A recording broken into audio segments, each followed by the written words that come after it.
often when it comes to our friends, we're just expected, or we're just supposed to take their side all the time, no matter really what happens. Oh, you're my friend, so I'm on your side. I have no interest in that. Especially because often my friends maybe are in the wrong. Maybe my friends have done something that's not quite ideal. Maybe I'm the friend who hasn't done the correct thing.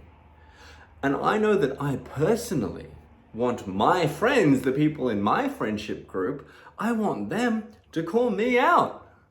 I want them to be able to have the confidence in me to say, hey, Jack, you know what? You're at fault here, in my opinion. And here's what I think you should be doing or could be doing differently. Or here's what you should think about instead. Rather than just automatically taking my side to make me feel better. Oh yeah, yeah, you poor thing.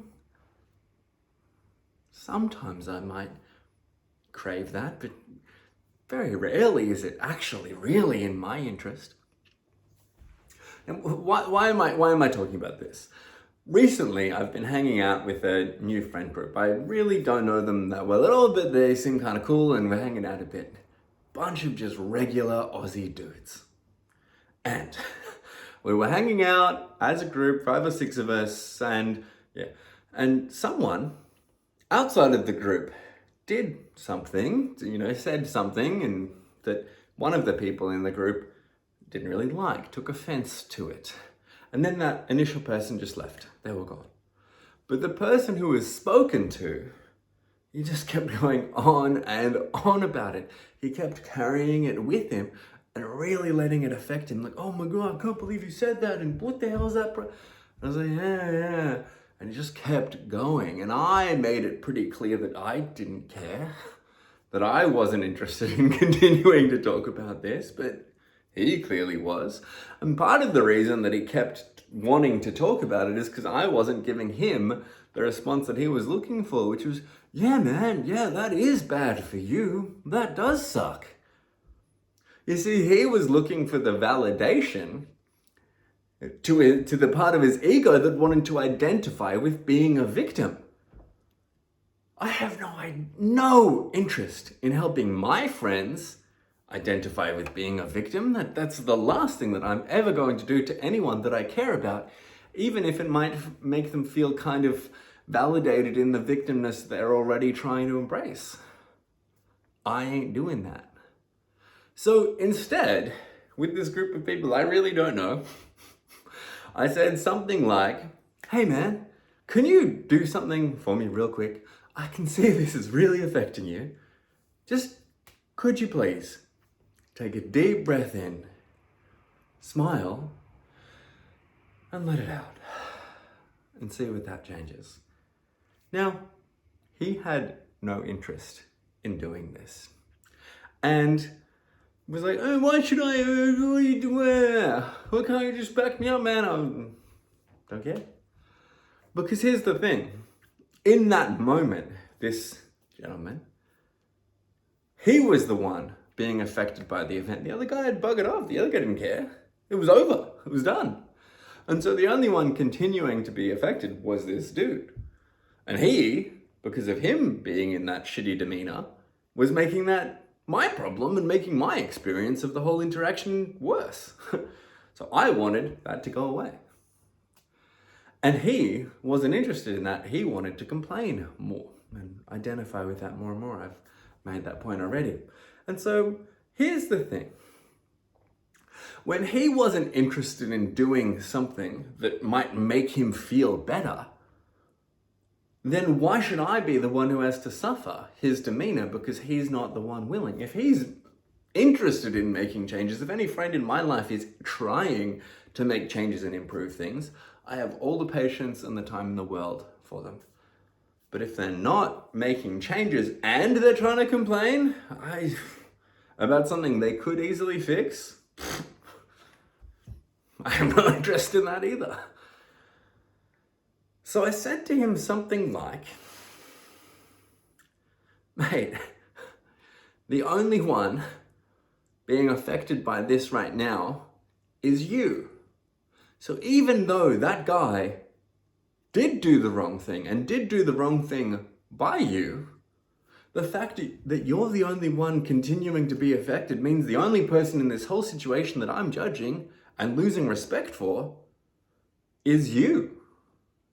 So why don't you try doing something about it? Because you can. And if you do that, then you'll really earn my respect. I'm not gonna lie, that was me saying that in front of a group of dudes who knew each other well and I didn't know, was a little, I'll put it like this, actually. I was proud of myself for having the courage to do that. Because I could very easily risk all of them identifying as a group against me, and then I would feel distance from the group. So there was a risk there, I suppose, that I took. But at the end of the day, I'm pretty confident in myself. I don't really need more friends, and I know that I bring a lot of value to a friendship or whatever. So if people don't want to accept me as the version of me that I want to be, frankly, I do feel it's kind of their loss. Maybe it's a bit arrogant, but also I don't want to be around people who don't want to be around the version of me that I want to be around. Does that make sense? I hope it does.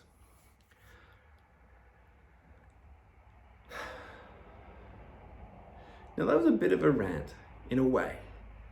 And I really do hope that I succeeded in veering away from me now being the one complaining about a situation that I may have had the power to do something about by just smiling, breathing, and letting it go myself.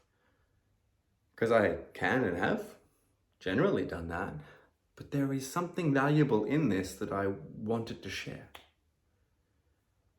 And I hope that this resonates for you. And really, as well, I'm hoping that in exactly the way that I treated this person, that in response, he would gain respect for me and treat me the same way. Call me out when I was the one at fault.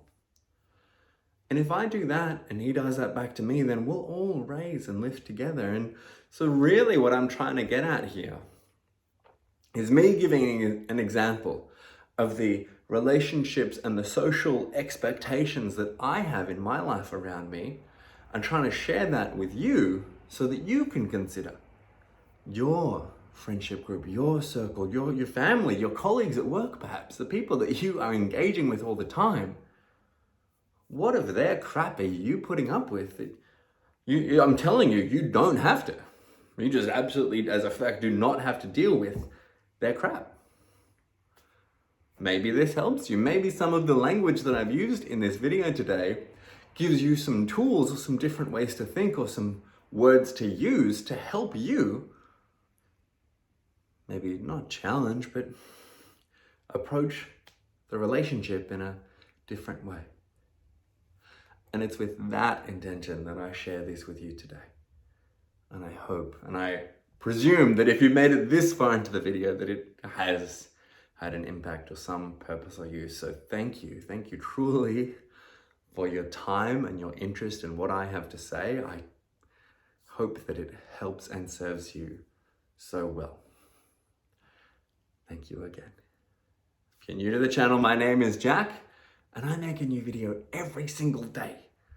So if you want to see what I talk about tomorrow, hit subscribe, and maybe you'll like this video, and I'll see you in tomorrow's video.